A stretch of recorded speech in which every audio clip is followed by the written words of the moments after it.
Quelles sont les maladies liées au tabagisme visées par l'Action collective québécoise CQTS-Blais? Afin d'être éligible à une indemnité, un fumeur ou un ex-fumeur doit avoir reçu un diagnostic au Québec avant le 12 mars 2012 d'une des maladies suivantes. 1. Cancer du poumon primaire. 2. Cancer de la gorge primaire, plus précisément un cancer épidermoïde du larynx, de l'oropharynx ou de l'hypopharynx.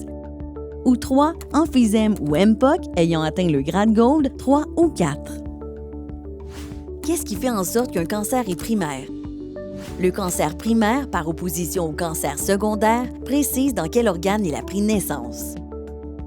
Un cancer secondaire implique que le cancer initialement localisé s'est métastasé et s'est répandu à un ou plusieurs autres organes. Par exemple, un cancer du rein se développe initialement dans les tissus du rein.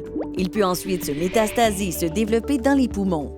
Dans cet exemple, même s'il y a eu développement de cellules cancéreuses dans les poumons, on ne considère pas qu'il s'agit d'un cancer primaire du poumon. Ce cancer est un cancer primaire du rein et n'est donc pas visé par le recours.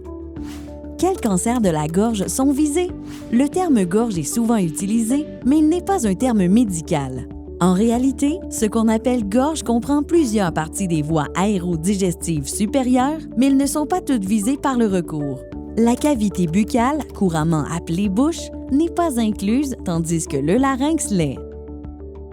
2 parties sur 3 du pharynx sont incluses, soit l'hypopharynx et l'oropharynx. Plus encore, l'oropharynx contient plusieurs structures, incluant le tiers postérieur de la langue, qui est également appelé la base de la langue. Cependant, les 2 tiers antérieurs de la langue, aussi connus comme la langue mobile, est plutôt considérée une structure de la cavité buccale. Cette portion de la langue n'est donc pas visée par le recours, tandis que le tiers postérieur l'est.